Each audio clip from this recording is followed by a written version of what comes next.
Okay, so let me check. I think we're live, but I'm just gonna double check that real quick.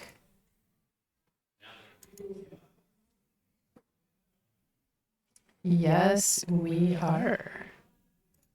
So, hello. Most of you know me as Gamer Anthro, but today I am playing Dr. Krista-Lee Malone. I'm at the Play, Make, Learn conference in Madison, and I have the honor today of chatting with some of the finalists for the G Game Awards. And we are starting here with Mo. And this game, I think it's pronounced E5. Is that right? All right, good. So I am coming into all these games having not played them. I wanted to have that learning experience. So I'm going to start trying this demo. And Mo, would you like to first just kind of introduce this yourself and this game to everybody?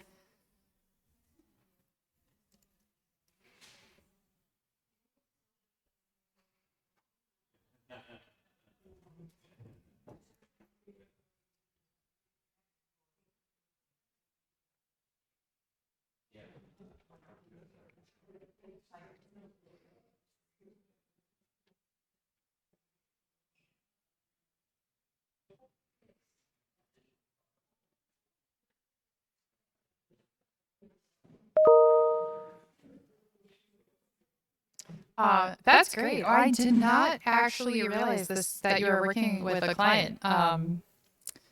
I thought it was just for the competition. So, what can you tell us about the need? Like, what were you trying to fulfill with this game?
Um,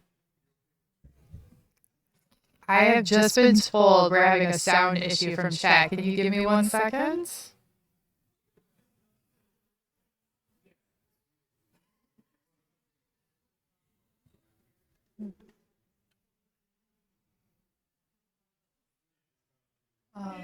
Where's my sound mixer? All right.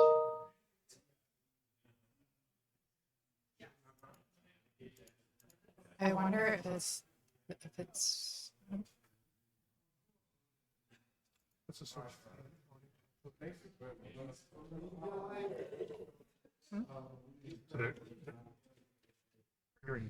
Yeah, I know. I get that. Um,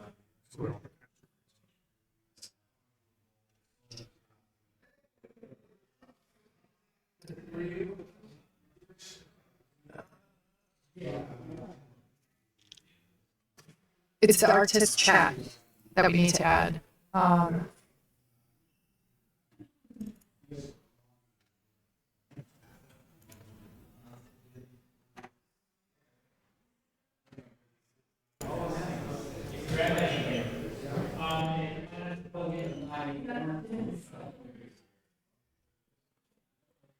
All All right, if I am right, that should work. I'm really sorry, Mo. Can you say hi? Hey, can you hear me okay? So I've been able to hear you the whole time. So I'm gonna give a second to chat to tell me, yes, I'm told we can hear you. Um, oh my goodness. So unfortunately that means everybody watching missed this beautiful answer you were just telling me about like trying to so Mo, I don't want to ask him to repeat it. So Mo here was talking about working as a consultant and how he previously was doing analog work and then um uh I now I'm told I have an echo. Great. Yeah, and talking about like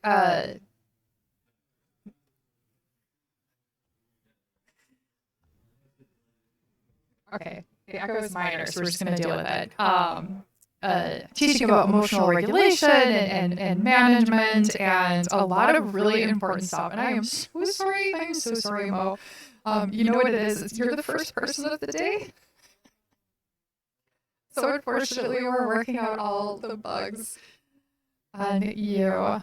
So okay, why don't I'm you? glad to be the guinea pig, and I'm very happy to go again and share a little bit about, where Evive came from, what is the idea behind it, and why am I wearing a lab coat with a Hawaiian shirt on the inside. I was just gonna say, like you being the guinea pig and wearing the lab coat is so perfect. Yeah, why Yeah, don't like it's exactly the kind of contrast that we wanna create for people to really come in touch with the irony of life that we're dealing with on a day-to-day basis. And more, I think we see this today with the at the advent of AI, with everything changing so rapidly. We're seeing ourselves juxtaposed in some really interesting ways. And that's the kind of narrative that we started off with, Evine, as well. It's an end of the world environment where Earth is becoming a methane planet, and we have to evolve in order to survive, in order to be able to breathe methane air. But unlike the other creatures on the planet who know how to evolve with the planet because they've been in touch with the planet all these years, they know how to evolve with the planet. We humans, we've lost touch with the planet, and therefore we need to conduct a genome alteration experiment in order to evolve. And that's what this game is about. It's about conducting a genome alteration experiment by a group of scientists that are working together to solve this really critical existential crisis. And the way to do that is by accepting these offers that you're seeing and fulfilling them to make money. So you make money from doing that, and then you use the money to harvest your land, and then ultimately buy Movalenium, which is the biomineral that you need in order to evolve. So the game's narrative is designed as a way to sort of activate people and get them curious and interested by positioning these really interesting, uh, optimistically dystopian futuristic sort of environment. uh, I can feel that already as I'm like buying the different types of lands here and getting these like natural resources. I also find it very interesting how you mentioned how us as people are out of touch with the planet. Like on a personal level, that's something that strikes me, and I've been thinking about that personally a lot as an anthropologist. Looking at culture and how people are becoming more and more disconnected through technology, which is ironic given how it was supposed to connect us. Yeah. Um, so interesting. So how can you do you want to well, let me ask you because the anthropologist in me would love to talk more about that and how you tried to touch on that in the game, but also I want to say like this is your game and your show. So if there's something else that would you want to highlight in the game, that would also be uh, great. Yeah, I think the thing that people need to learn, or at least understand, that I would love for people to know about the game, is that it is an emergent game system, which means the gameplay itself is there for everybody to engage with. And then the players create, by the players' interaction with the game, the players create the dynamic environments that the game presents each player to deal with. And so it's kind of like the players create their reality. And one example of this, and this is going back to the purpose of, why we built a game system like this, and I think for us to talk about the why, I'd love to tell you like what it is. So what happens in the game is you've been noticing these offers have been coming up, right? Like this one. Yep. So the way that the multiplayer game works, right now you're playing a single player game, which Mm-hmm. is that you're going through this cycle of trying to fulfill these offers and try to, harvest the respective land so that you can ultimately meet the requirements and then make money to eventually buy millenniums. So you're just learning how to play right now. It's kind of like the tutorial. But when you play this in a multiplayer environment, these offers have a really interesting mechanic. And that mechanic is that the moment one player accepts the offer, it goes away for everybody. So imagine 10 people playing the game simultaneously in the same room or in the same virtual meeting like this, and one of them hits accept, even if by accident, it goes away for everybody. Now, that was an opportunity for them to complete their cycle, which is to earn money, to play the game, to progress in the game, and do all of that, right? And suddenly that offer goes away because you've learned that behavior playing it in the single player environment. So you know what happens next and you know what you need to do. And now suddenly we start to see all of these really interesting behaviors surface where somebody will ask, who took the offer? And then nobody will say anything. Sure. you know Yeah. and that, to us, that the anthropologist and you will appreciate this, because that to us indicates there's a lack of psychological safety in the room, Mm-hmm. right? Yeah. So if there was a presence of psychological safety, if there was a presence of trust, if people knew that, oh, I can admit my mistakes, and all it takes often is one person to say, oh, I did that by accident, I'm so sorry, and you'll see people will respond to that. So nobody's really coming at this punitively, but it's our inner logic and our inner dialogue of how we process information is what causes us to show up the way that we do while we're playing the game.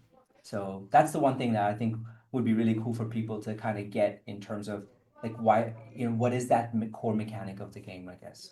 I really love that too because having that type, if you have a group of people where you have that psychological safety, then you have a place where you can learn, right? Like you feel safe to make mistakes, which is, I mean, that's vital to learning. If you don't have a safe space to make mistakes, then you're never going to learn because it's from our failures that we learn. So I know that especially with video games, sometimes being a newbie, people use it like it's an insult, but it really shouldn't be, right? Like this is, being a newbie is a great thing if you are in that right environment where you can have that safe place to learn. So we're gonna have to go. We're gonna have to go pretty soon, and I'm realizing also you are the guinea pig here. That the amount of time I gave for each interview is not enough, because there are so many more things I want to talk about. But is there any? Do you have any like final thoughts? Any one last thing you really want to say? Or also, if you want to let people know where they can find this game. I also want to continue playing this game later when I'm not working. Yeah, yeah, I'd love to chat with you in terms of, anthropology and how the game brings up all these behaviors and insights. So the only thing I would love to share with anybody who's listening to this is that this game, Evive, has been played over 20,000 instances. So we've got that kind of data that we've worked with Evive, and that has told us something about the human cognition. And last year, I started writing the paper about this and eventually was published at the Stanford School of Medicine, and gave a talk at the UN about it as well. And and now the approach that we want to take is to make the game available for people to learn about their own cognition. So learn about what activates them and how do they think about the future, How did they experiment? What are the approaches that they take? Do they jump right in or do they hold back? And what kind of insights do they gain from each iteration of doing this? I think understanding the neuroscience of something really simple like the AFER. AFER is the name of the model that I wrote, AFERR.org, and I'd be happy to share the links with you. Understanding that will help each of us gain better control of our minds, kind of like a user manual for our brains. I love it. So real quick before Mo leaves here, as a reminder to Mo and to everybody else who is a part of this conference, we do have a Discord server up. There is a channel you should be able to see called Continued from Stream. And so if you want to go in there and ask questions of Mo, perhaps he would be available to talk a little more. I will also be in there later today when I have a break from streaming to chat with people. But if you're a part of the conference, you should have gotten a link to the Discord server via email. That is it for today. Thank you so much for joining me, Mo, and I really hope to see you in the Discord server so that we can chat some more. All right. Thank you. Thank you. Bye. Bye-bye.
And test support.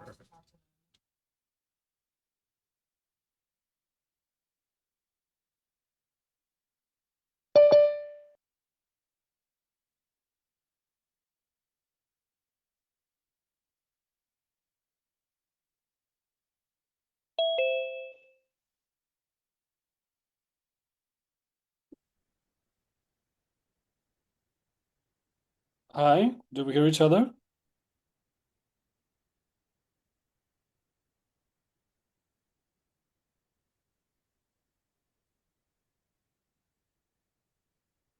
Hello? Well, sorry, maybe this is my issue again. No, like, are you on? Is your audio on? Mine looks like looks like mine is. Mine should be on. Yeah, good. Now I hear you. Now I hear you. Yeah, sorry about that. We No, are it's also fine. Don't worry. we are also still live. Just to let you know, I want to warn you that we are streaming right now. Okay, hi everyone. While also running tech support. Can you say your name for me? Yeah, it's Ondřej Trhoň, but like call me Andrew if that's easier. No worries. I want to give this one try, and if it's terrible, I'll call you Andrew. On Andre. Close enough, that's fine. I mean, my name contains the single character that is nowhere else apart from this weird, like, German minority. So only Czech and German minority. So, like, I don't blame anybody for mispronouncing it. I feel like my grandma is sad if I pronounce it bad though, because she was born in the Czech Republic. Wow. Also, but like, still, it's a character that a lot of people have problem pronouncing, even though they're native speakers. So, All right.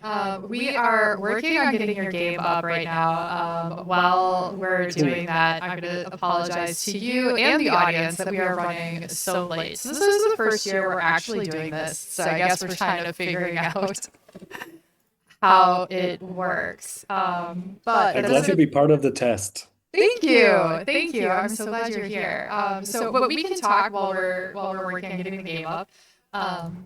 Because ideally, what I would like to do is I do want to be able to show everybody the game we're talking about. But while we're doing that, do you want to maybe introduce the game and how you came up with this idea? Yeah, sure. So the game is called Velvet 89, and it's about Velvet Revolution. And it's a hidden object game, which was a first for our studio. We never did this, but we have a track record of like doing games with social impact, including different historical games about World War II or like post-World War II reconciliation in Czech-German borderlands. So now we like try to do something more contemporary, like by our standards.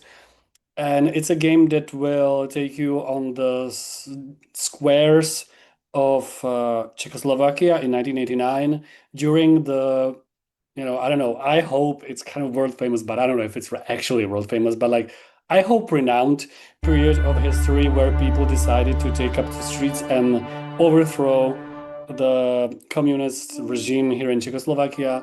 And it is a game that deliberately centers on ordinary people because, like, uh, I guess it's similar like in every country, but like of course we have a big deal of hagiography as well here, and like this part of Czech history is obviously super often talked about, but often it's talked about through these major historical figures, right? So like people like Václav Havel and like all these dissidents and all of those people, and without like meaning to undermine their effort, we wanted to try something different. And so there are no like heroes or textbook personalities in our game. So it's all ordinary people, even those who are not sure if the revolution is a really good idea, or those who are deeply embedded in the structures of the Communist Party, and also people from outside of Prague, which is it was one of the goals actually to like show also how the revolution came to be in smaller towns across Czechoslovakia, and maybe to even draw some parallels to today, because actually, and I didn't know this before I started working on the game, was that the whole revolution, you can make an argument that it started as an ecological protest against like the ecological devastation of northern Bohemia. So that's what we wanted to capture with the game. And it's a game that was developed by us and our partners from People in Need, which is one of the larger Czech NGOs, and they have this special project that's centered around historical injustices. So they ask us, hey, do you want to maybe do something together for a 35th anniversary of the Velvet Revolution? And we came up with this together.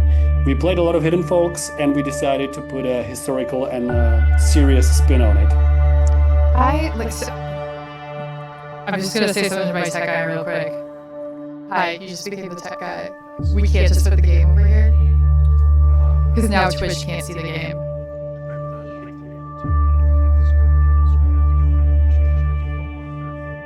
Oh, okay, all right. So real quick to let you know, so I am.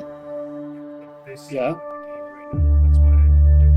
Oh, okay. So people do see the game right now, so that is great. I'm going to.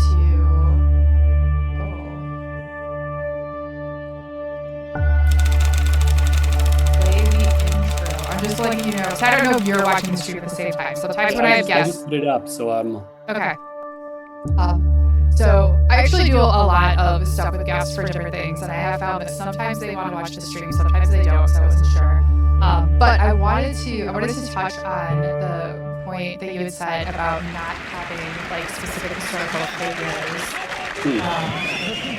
which I find interesting. I also kind of like because one of the things that I address in my classes when we talk about games that depict history is that tension in between conveying the correct history, because obviously you are trying to teach about something that happened, but then also allowing the player enough agency to be able to make choices. Because at the end of the day, this happened, right? And so like it happened, it is done, but when you're making a game, you want the player to be able to do things. So I'm wondering if you can you say anything more to that, like where you maybe there's like certain places you can point out where you decided to give the player some agency versus following the historical timeline strictly. Right, yeah. We that's a great question, and is one we grappled with our previous games as well, where we didn't let you play history. Actually, like in our previous games, you could make some story choices, but those story choices were completely in line with the fictitious character you were embodying, and they never changed any like significant historical events. In Velvet 89, we actually got around this issue completely because and this is really interesting because we never thought about it consciously, but like some media coverage was really like interestingly delving into what actually are you like, why are you surveying these people? Because in the game, as you will see just in a moment, is that you're not playing as somebody. You have this like kind of God's eye view on these squares, and you're quite literally just looking for stories of people who were there. So you're not making any like historical choices. You're more of a amateur historian kind of rummaging through these materials. Where the tension arises, though, is in the construction of those little narratives. The game, as you can see, is very stylized, and also we included the real historical like documents there to kind of give it a more verisimilitude. But in the game, all the stories you encounter are not like real stories in the sense that there was this person who really thought this, because that would be untenable. Mm-hmm. So we kind of, along with our historians, we delved into the archives and into the histories of people, and we tried to pick certain archetypes, but like more maybe like looser archetypes of like approaches that people had to kind of tell a story that can show maybe this era in a bit more vividly, rather. But like it is not, and it's not pretending to be. There was a disclaimer at the beginning to be a historical document. Though I think you can learn some historical stuff about it, but we never say that this is documentary, because that's not the purpose of the game. And it was also developed actually as in part to be used in schools. So there is it's not currently the didactic materials are not in English, but it was developed to be used in Czech schools alongside with discussions and workshops and this sort of thing. So yeah, there are some things the game can do and some it don't. So I don't know. I hope I answered. Yeah, no, you did. And I think, that's, I would say that's also important, right? So I think a lot of times history gets presented as like, here's some names, some dates, some facts that happened, but those are important. I'm not saying they're not, right? But that also doesn't then cover the lived experiences of the people during that time, which I would argue is important, right? People talk about like how, if you don't know history, it's just going to repeat itself. But you need to know more than names and dates in order to really know the history. I'm also biased here because I really like history and I really like these types of games. So I'm definitely here for it. And I think I just found my first guy here. Nice, yeah, the bad guy.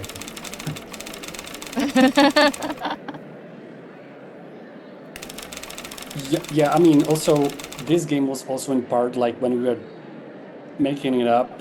Making it up.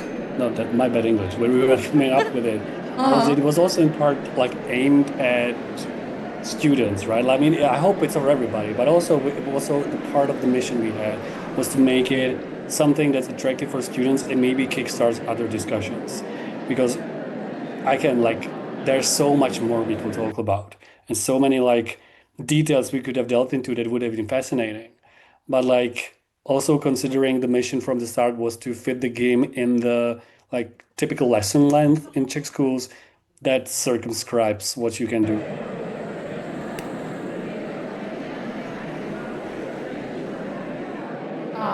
But I think it's important that the game like doesn't pretend to be like real history. I hope it doesn't. That like that's also why it's so stylized. And like it doesn't use any, I don't know, cut-ups and stuff like that, which we were thinking about using, like maybe photos and these things. But in the end we decided to opt out of this and just go full stylized and then complement it with like a real or historical kind of documents to ground in the in the real history a little bit more. So since you were talking about it being stylized and everything you said about that makes sense, do you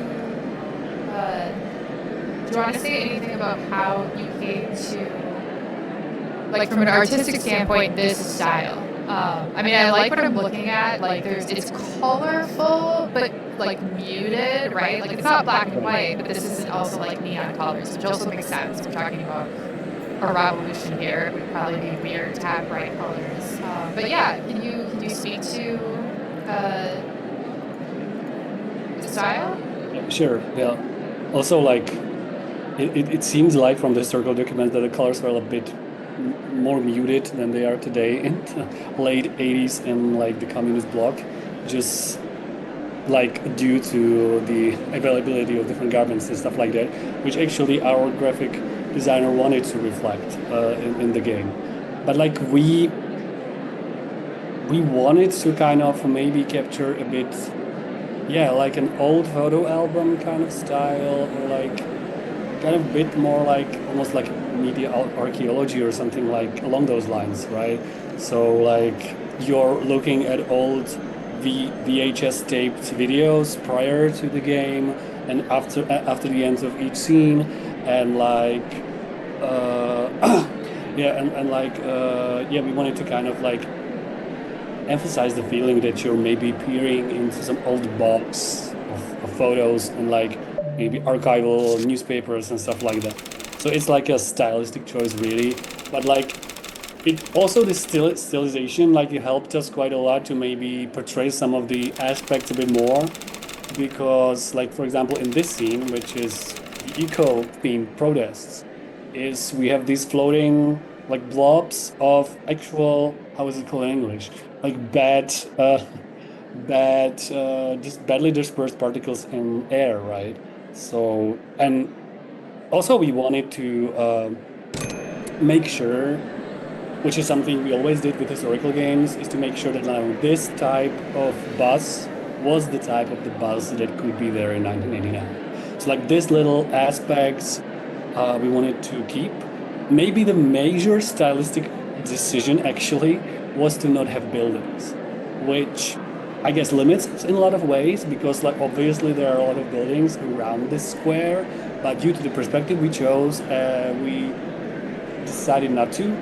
And of course, I'm partial because I worked on the game, but I think it kind of helps to maybe make it a little bit more unreal. Like if you walk through this particular square, which is in a particular town, you would maybe recognize some constellations of lampposts and stuff like that. But also, it's kind of weird, the feeling, and I think the weird feeling is quite productive in terms of being honest with the historical recreation. I hope. I don't know. No, I feel that. I'm really glad that we were able to get the game on the screen because I think it's really beautifully done, and the artwork does a Thank you. lot to create the emotion that I think you're going for here. Um, we are almost out of time though, but I want to give you Sure. a chance before I say goodbye. Is there any last thought you have? Is there anything like really important that you want to say about this game? The game is free though. That's a bit important. It's free to play, and it has 4 more levels. We're making an expansion which should be out in November, I think, with like a little bit more historical documents, a little bit more history in terms of objects, like leaflets and like stuff like that. And as you know, like the last thought is that if we're, I hope the game, of course, the game is about particular events and particular history, but one could hope at least that the overall themes of like people taking up to the streets and protesting some injustices they feel in their everyday life, and also material conditions that make them go out, is still an important part of like protesting any unjust regime. And like I hope this game can speak to even people who like have very cursory or no knowledge of Velvet Revolution. So thank you also for talking to us about it, and it's a real pleasure to be at G Awards with this game. So it is a little satisfying, to be quite honest. Good, good. I'm glad that it is. I'm really happy that you got a chance to see it. There's a little part of me that is actually looking at this game of wishing my grandma was still alive. But since I have access to it, I'm going to go and, in her memory, play through this whole thing. Wow, thank you. That is. So thank you, and I'm just gonna, at the end of every interview, I'm reminding everybody that we have a Discord server, and I know some people in chat have been talking about it. If you were signed up for this conference, you should have gotten a link via email. We have a channel called Continue from the Screen. So, Andre, if you have time and desire to pop in there to chat with anybody who may have more questions about your game, that would be great. Also, if you are very busy, we would all understand, and that's okay. All I'm right. happy to answer more questions in chat for sure. Great. All right. Thank you. I personally will not be able to be in the chat until a little later because I'm doing back-to-back interviews right now. But I will. I hope to talk to you again at some point. Thank you. Yeah, great. Yeah, thank you so much. Bye. Thank you. Bye.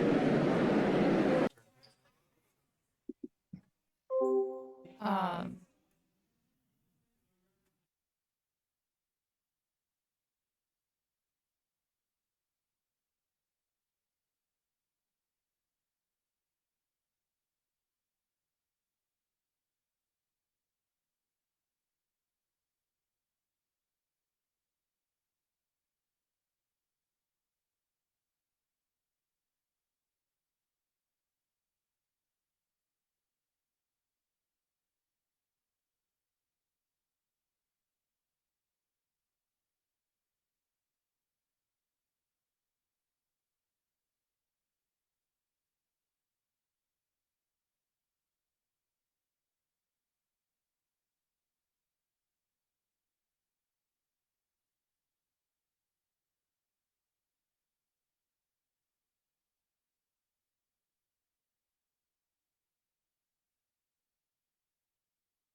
Hey, can you hear me? Oh, I just heard myself. Hello, can you hear me? I can. Excellent. And I can hear you. All right. Can everybody in chat see the game? Oh, you know what? That's on me. I should have closed chat because I was I was hearing Twitch and you at the same time. Oh, We should be good now. There we go. No wonder. Nope, that happens. All right. So, See, I wonder if I'm able to mute Twitch if I'll be able to see you, but yeah. no, I don't think I have. Wait, you can't see me on the. Oh, I can see you in the Zoom. But Okay, I in the had to, Zoom. I had to Yeah. close Twitch. Okay. I originally was gonna have a camera where. So this is the first year we're doing this, and we've been ironing out a lot of tech issues this morning. This is my first time on any type of stream. I assume it's not that much different than a Zoom call that gets recorded, but it seems like such a more high pressure environment, right? Because it's live to just anybody. Yeah, so yeah, it is. So I mean, I actually stream regularly, but like I have a setup at home that I haven't touched in months because everything just works. So trying to reset up on a computer that's not mine in the middle of an arcade, in the middle of a conference, has been a little bit of a stretch. But we do have some people in chat, as you know, you were there. I was. And chat has been very nice in telling me when things are going wrong. So hi Andrew, welcome to the stream. Thank you for your patience. Thank you. So would you like to start by introducing the game we are looking at? Is it up right now? I can't see it. Should be. It should be. Check chat, make sure. I wonder if I can, you know what I can do? Yeah, chat's I telling can pull me. up Twitch and mute the tab. Yep. There you go. Yeah, chat tells me that they can see the game. Mute site. There you go. Awesome. Oh, okay. This is one of my favorite levels. Yeah, so I've never played it, so I don't know what I'm looking at. let's do it. So this is a game that's designed specifically for 3-year-olds and up, right? So this is strictly an elementary or very early elementary math game, and it's not targeted at schools. It's more targeted at like parents who want to fun math activities to do with their kids, right? And I have sort of this list of design goals that I was kind of trying to hit when I made this. So I can go through that, but what I'm most interested in is just sort of like, what's your experience the first time playing? And I'm going to tell you right now, if I have to do this, it's my fault, right? Because the game doesn't explain itself, but I'll just tell you the rules so we can get going, right? Okay. One card is different from the rest, and you have to find it. One card is different from the rest. Mhm. So the problem is, I feel a ridiculous amount of pressure because you're like, this game is for 3-year-olds, and I'm like, oh my god. Well, that's the other thing about it is that you get better at it very, very quickly. So it's the bottom left, right? Okay, that is the one I was gonna choose. Oh no, go for it. Yeah. And so there's multiple versions, right? But the essential mechanic is a sort of elaborate version of which one doesn't belong, right? Okay. Yeah. And the big design goal for this was to, we all know what it feels like to have like a young kid beat you at video games, right? Yep. We all know what it's like to be beat by a 5-year-old or 7-year-old at Mario Kart or something. But the question I asked is, could we make a math or numbers game where a really young kid could be competitive with an adult, right? And what would that look like? And of course, you can't use symbolic arithmetic or anything like that because adults already have huge amounts of training in it, right? You'll never overcome that. Mm-hmm. But there's something else called approximate number sense. And this is something that can be measured in kids as early as 2 years old, sometimes 8 months. Mm-hmm. And it's the ability to quickly, not subitize, which is a different thing, but estimate quantities, right? Visual quantities. And so the core game mechanic is based off of estimation. But what we also did is we juxtaposed that with levels where you might actually have to count. So you'll notice here, right? Yeah, top left. So you notice here, when you went down into the caves, the numbers got smaller. Mhm. And this is, for younger kids, actually more difficult. If they need to rely on counting and cardinality in order to answer it, then that's going to be a lot harder for them. And ideally, kids encounter this game for the first time before they've ever learned to count, right? And this was the goal because, let's see, my son is 4.5 now, right? He was 3.5 when I first made this game, right? So I had to come up with something that was accessible to a kid that would still look at 5 objects and say that that's 3, because you know the number 3 to him Right. was just anything more than 2. He called that 3, you know. Yeah.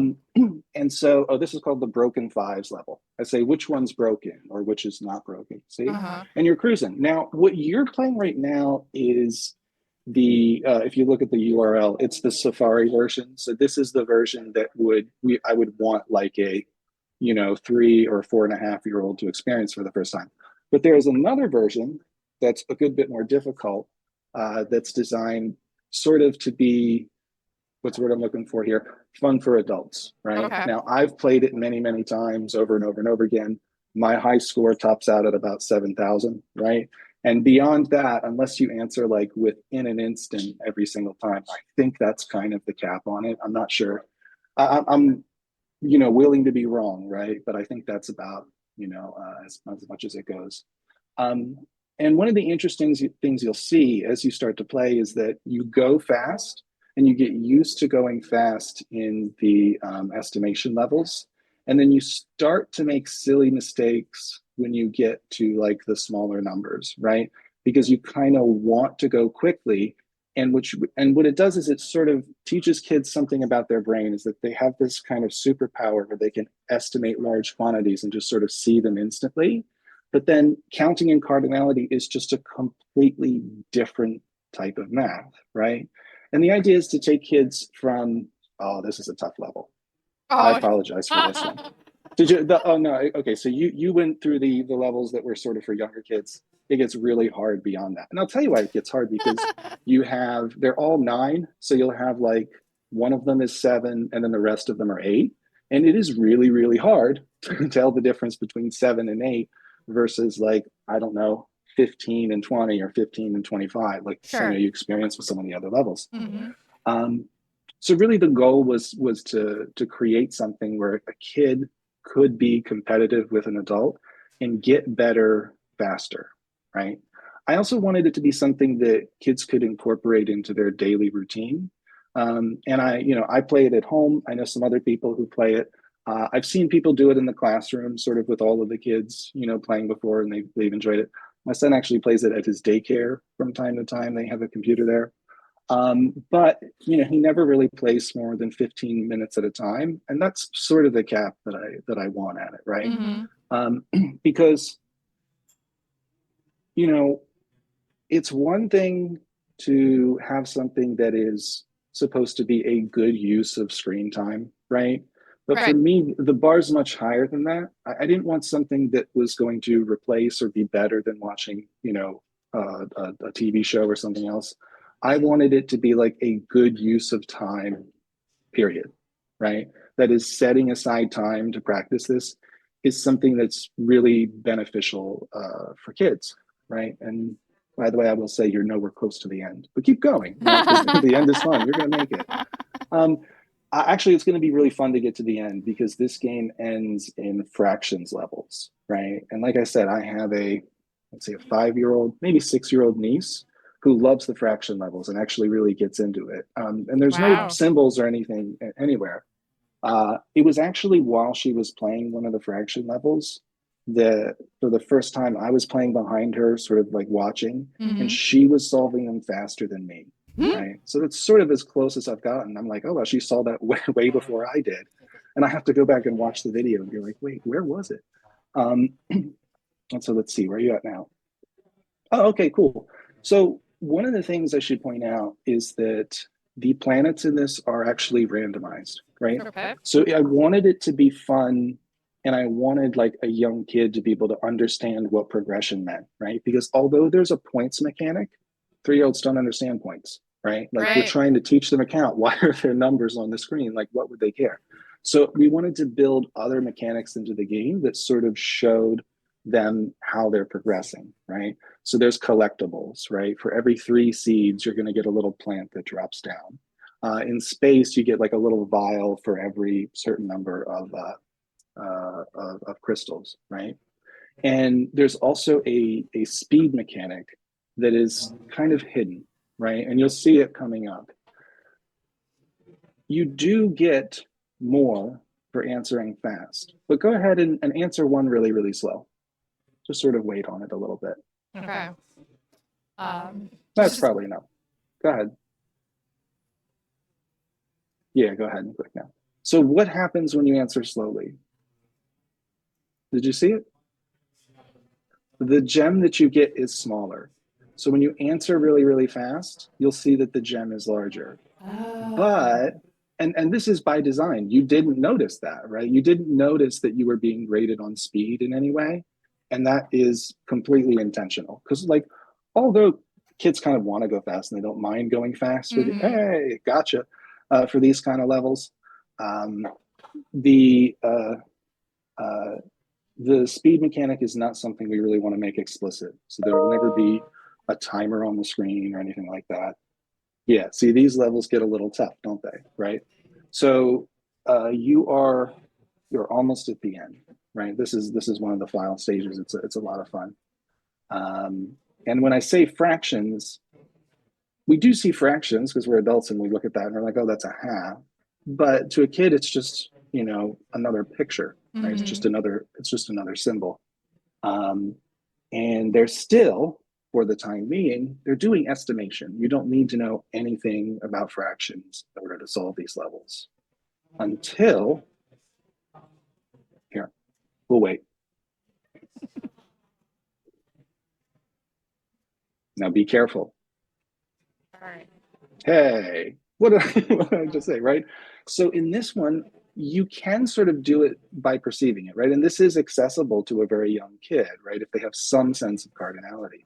But it's very, very easy to sort of trick yourself as you're doing this. So this is when they get to the final end of the game and they have to get through the fractions in order to complete the whole thing.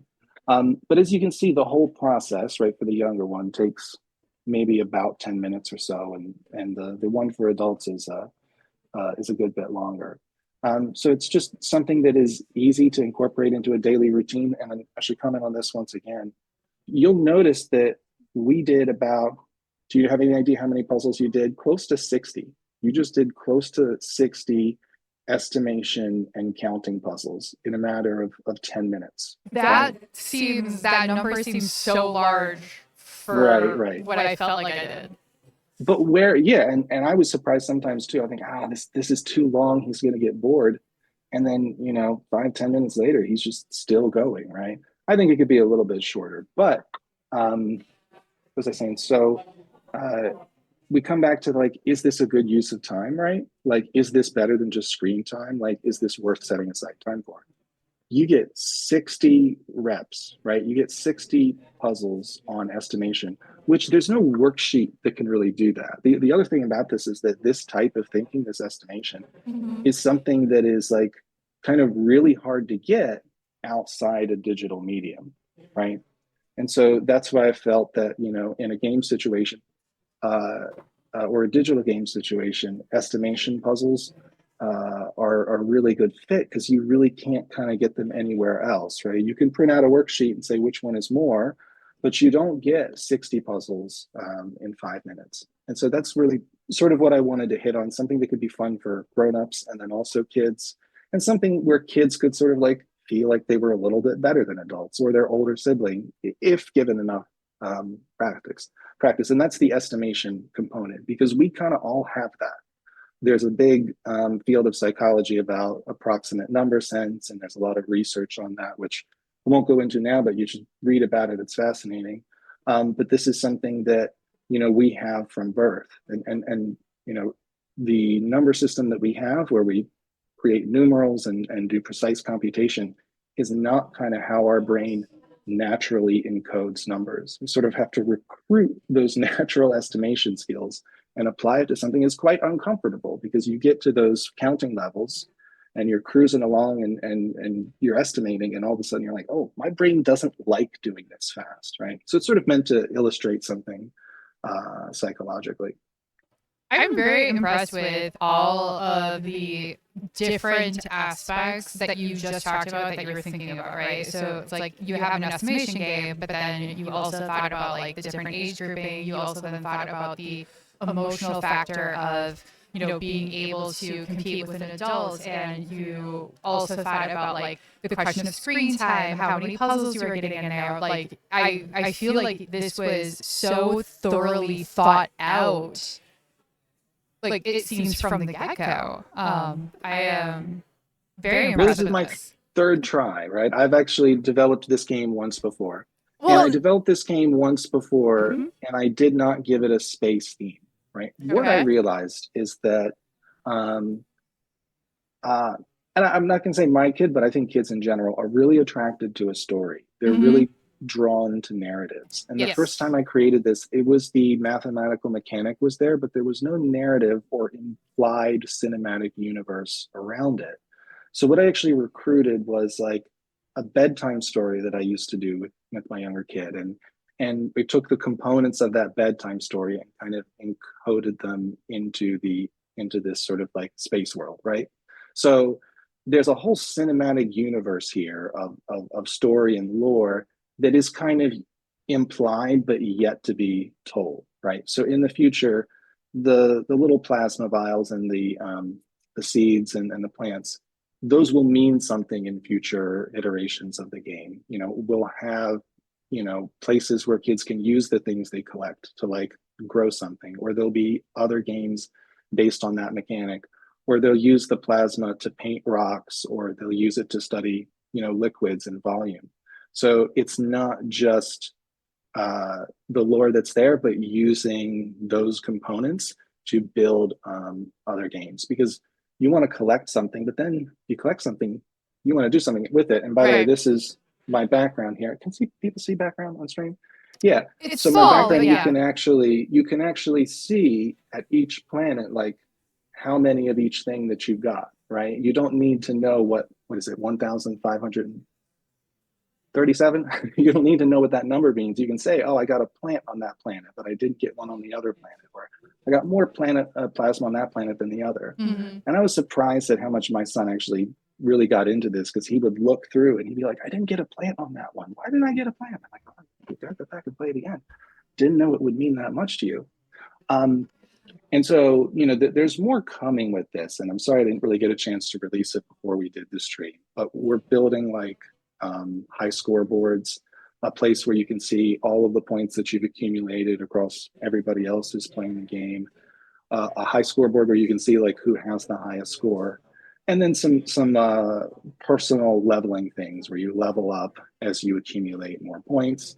And then, you know, eventually a place where kids can, you know, use the things that they're collecting. The lore is that this is some ancient solar system that someone has hid these artifacts. So it's sort of like a treasure hunt in space.